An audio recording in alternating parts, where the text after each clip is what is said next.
And, as a tribute to Bill and Angela, I say I honor you, Si Heng and Si Mui, that's clan brother and sister, for all that you have done all these years.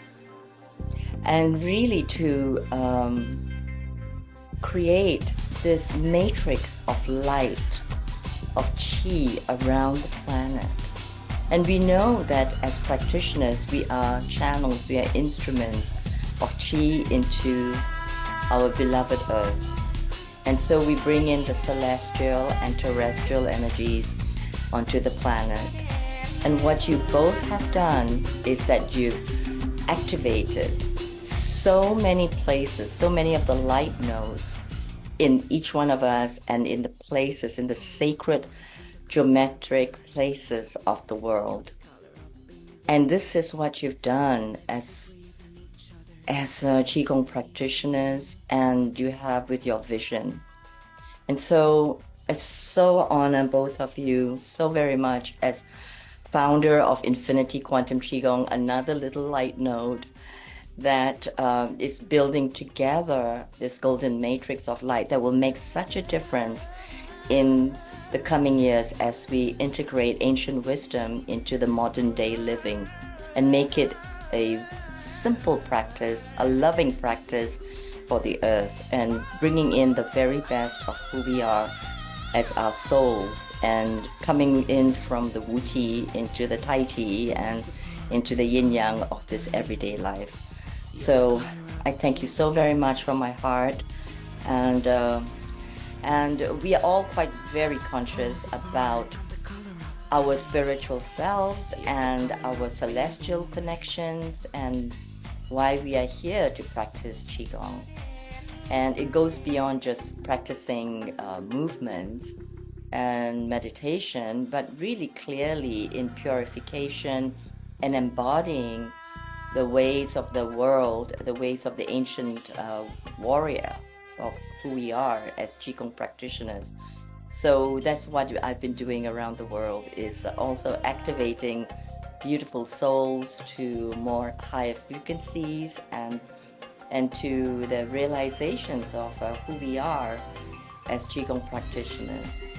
So there's this thing going on in the planet where there's this vibratory rate of human consciousness, and the Global Consciousness Project, started by Roger Nelson, who was the research director at Princeton, showed that there's a global consciousness. And so the reason that I give this 700-page book away and all the stuff on globaltransformationproject.org, all completely free, is because I just see so clearly that I need to do whatever I can to contribute to lessening this fear-based, not reality-based, just fear-based, because fear sells on mainstream media. So it's not reality, but it's a fear-based created reality, and it's like a spell. And if the more people that can wake up from it, the different their vibratory rate is. And the different their vibratory rate is, the different their community's vibratory rate is, and the different the planetary vibratory rate is. And so we're at a moment where humanity has incredible potential, but it's not going to be solved from this fear-based consciousness. This consciousness that we have as individuals, but also as that we share, is very powerful for visioning in our future. So let's talk more about this global transformation project then, as we Yes. So for anybody who's new to it, if you go to globaltransformationproject.org, you'll see our petition. You can sign it. That's it. Yeah. And what it is, it's a petition that we're going to take to every United Nations mission on the planet to support a United Nations resolution, to co-sponsor a United Nations resolution advocating mind-body education for public educators all over the planet. So we want to use the UN as it'd be non-binding, non-mandatory. No country, no school, no student would have to participate. Be completely voluntary, but it would use the United Nations as a vehicle to expose educators all over the planet of the profound potential of including mind-body practice. What we're suggesting is 1 hour a day, 5 days a week for kindergarten through 12th grade, taught at age-appropriate ways.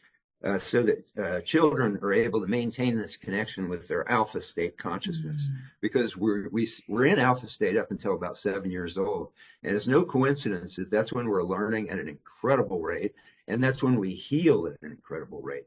And so all this science shows that when we lose touch with that, as we become more left brain and linear and kind of fear-based, really separate-based, we lose touch with that alpha state. And so we don't want that to happen. We want kids to be able to maintain a connection with that alpha state all the way through high school. And what will happen is that the way that we're approaching educators is that the science shows, and you can see all this on the website, globaltransformationproject.org. But what the educators see there is the science that shows that regular meditators increase their IQs on an average about 20 points. And that's pretty massive, significant thing. And then also their GRE reading scores improve, their math proficiency skills improve, their verbal fluency improves. These are all the core things that we want students to be able to do. Yeah, but it also boosts their social skills. If they're happy within themselves, and they're going to bullying rates go down in the schools that do this. Bullying rates go down. And violence. I've taught in prisons. I taught at Folsom Prison, and prisons that employ these mind-body practices, their violent incident rates drop dramatically. And so while these, so we're approaching educators because it just makes no rational sense not to be teaching kids how to do this, just from an educational standpoint. But the other thing that happens is their brains are evolving in a more healthful way, because humans at their core, when you look at the science, are community-based. We're tribal. Tribal is not a good word because that kind of implies separatism. But compassion is our natural state. And so these mind-body practices increase the empathy and compassion parts of the brain, shrink the stress, fear parts of the brain. And the science shows that our consciousness doesn't stop at our skull, so it echoes out through the whole planet. So while we're getting educators around the planet to begin exposing, and we want them to bring mind-body teachers in from their communities. We're organizing World Tai Chi Day showed us mind-body teachers are in every city around the planet. And so it's all there. It's all set up. All these schools need to do is start bringing in these local Tai Chi, Qigong, yoga, meditation, and mindfulness teachers. And those teachers teaching kids in age-appropriate ways. And then this ripple of compassion and connection and clarity and calm echoes through the global consciousness, which Dr. Roger Nelson from the Princeton Engineering Anomalies Research Lab, his Global Consciousness Project research shows there's global consciousness that's more powerfully affected by these states of clarity and connection and compassion than it is by fear and stress and horror. And so that is a huge thing, to be introducing hundreds of millions of new meditating minds onto the face of the planet at this critical moment of possibility for humanity. And it is. This is the way we change the world, people. It's the way we do it. And thank you, Bill.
This has been one of the most extraordinary experiences of my life because, as I mentioned before we turned the cameras on, this is the most important science being done in the history of science, according to Nikola Tesla. And I don't think there's anybody in science that could argue with Nikola Tesla. And so, these people should be on all the major TV programs talking about the science that we expose people to in this extraordinary series that Dr. C.J. Rhodes and Siobhan Hutchison have made possible.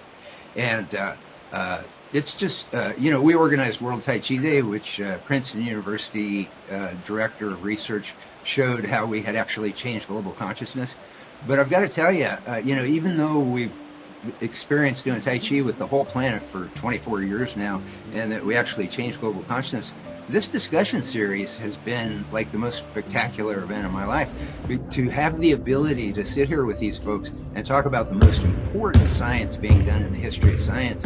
And this platform provides data and science and information that has profoundly changed not only the way I do Tai Chi and Qigong and meditation, but the way I teach Tai Chi and Qigong and meditation, and the way that I do everything in my life. This has been truly life transformative for me, to be exposed to all this data and all this information about these mind-body practices that I've been doing for 45 years. And I don't think there's a mind-body person on the planet who wouldn't experience the same benefits that I have from this discussion series. So it's really important that everybody share these videos that we produce for free. One of the things that that we got involved with was, you may or may not be familiar with it, I don't know, and there may be different versions of this. I'm not trying to just promote this one company, but there's a thing called Muse, a headband that'll sync with your phone, and then it can detect your brainwaves, and then you can find out when you're in alpha state, essentially, or the percentage of time you're in alpha state.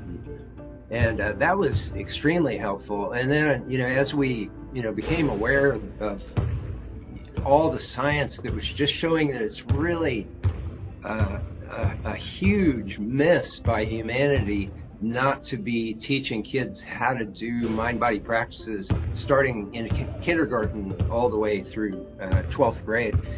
We have a United Nations resolution. Everybody can sign the petition to advocate for a non-mandatory, suggestive United Nations resolution advocating mind-body education K through 12 in public education worldwide. And what we're advocating is what we call the Big Five, because they have, in some cases, millennia of research behind them, but they have a huge amount of modern medical scientific research. And that's Tai Chi, Qigong, meditation, yoga, and mindfulness.